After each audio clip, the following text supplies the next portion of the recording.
بسم اللہ الرحمن الرحیم۔ شروع اللہ کے نام سے جو بڑا مہربان اور نہایت رحم کرنے والا ہے۔ کبھی کبھی انسان کا دل کسی چیز کے لیے بہت تڑپتا ہے، اتنا کہ اس کے لیے صبر کرنا بھی بہت مشکل ہو جاتا ہے۔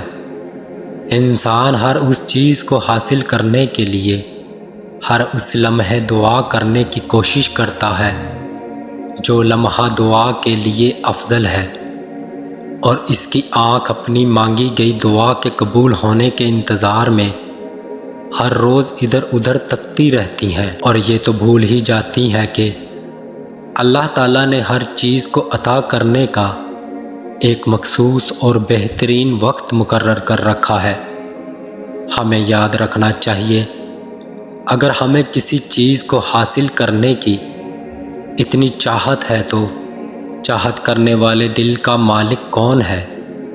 یہ چاہت بھی تو اسی رب نے دل میں ڈالی ہے تاکہ تم اس کے لیے دعا کر سکو، اور وہ تمہاری خواہش کو بہترین کر کے تمہیں عطا کر سکے، اور وہ تو خواہش ہی دل میں تب ڈالتا ہے جب وہ تمہارے نصیب میں لکھ دیتا ہے۔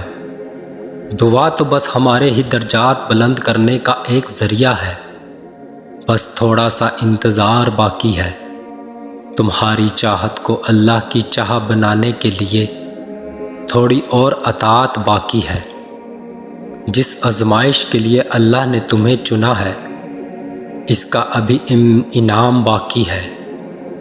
دعا مانگتے رہو، ٹھیک ہو جائے گا سب، کیونکہ ابھی مشکل کے ساتھ آسانی باقی ہے۔ اللہ کی طرف سے کی گئی دیر میں کتنی خیر ہے، یہ تو تمہیں تب سمجھ آئے گا جب یہ صبر کے اشک بار سجدہ شکر کے سجدوں میں بدل جائیں گے، اور اس وقت تم کانپتے لبوں سے اس کے المجیب قبول کرنے والا ہونے کی گواہی دو گے۔ یہ دل اس کی محبت سے پھٹنے لگے گا اور اپنی قسمت پر تمہیں رشک آئے گا۔ وہ جب تمہاری دعاؤں کو قبولیت کے لیے چن لیتا ہے، تب وہ تمہارے دل میں دعا کا خیال بھی خود ہی ڈالتا ہے۔ ہمیشہ مجھ سے یہ سوال پوچھا جاتا ہے کہ وہ من پسند چیز پہ کن کیوں نہیں کہتا۔ ہم انسان ہیں نا، اسی لیے یہ بات ہم کبھی نہیں سمجھ سکتے کہ اس کے ایک کن لفظ کی کیا اہمیت ہے۔ یہ وہ لفظ ہے جس پہ پوری کائنات بنا دی گئی، اور ختم بھی اسی لفظ پہ کر دی جائے گی، سو اس لفظ کو ایسے ہی کہہ دیا جائے۔ نہیں، وہ کن تب کہتا ہے جب اپنے بندے کے لیے بہترین کا وسیلہ بنا دیتا ہے، اور کبھی کبھار وہ چاہتا ہے کہ میرا بندہ میرے لیے صبر کرے۔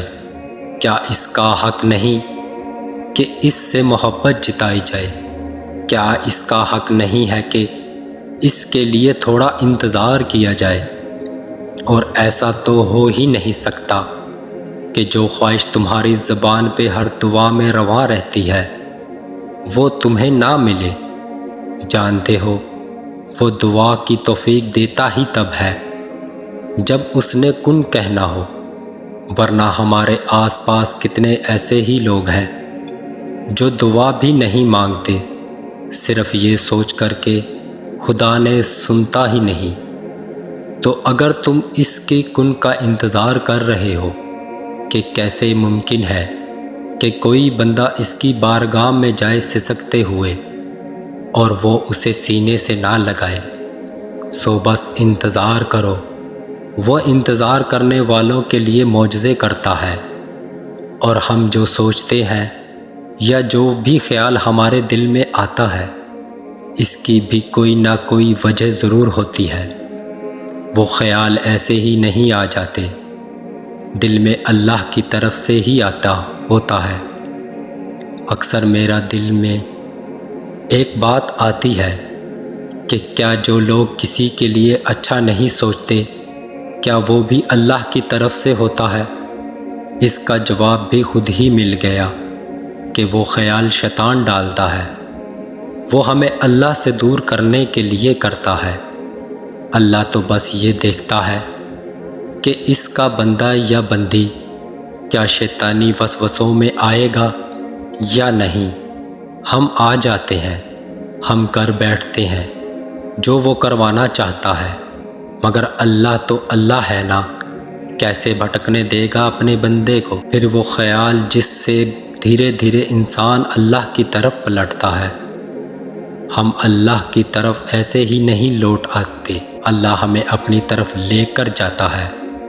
لیکن ان کو جو واقعی اس کی طرف لوٹ کے جانا چاہتے ہیں، بن مانگے بہت کچھ ملتا ہے، پر سب نہیں ملتا۔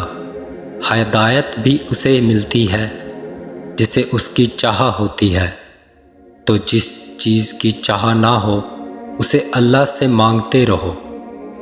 ایسے اپنے بندے مانگتے ہوئے بہت پسند آتے ہیں، اور وہ مانگنے کی توفیق بھی انہیں ہی دیتا ہے جنہیں وہ عطا کرنے چاہتا ہے۔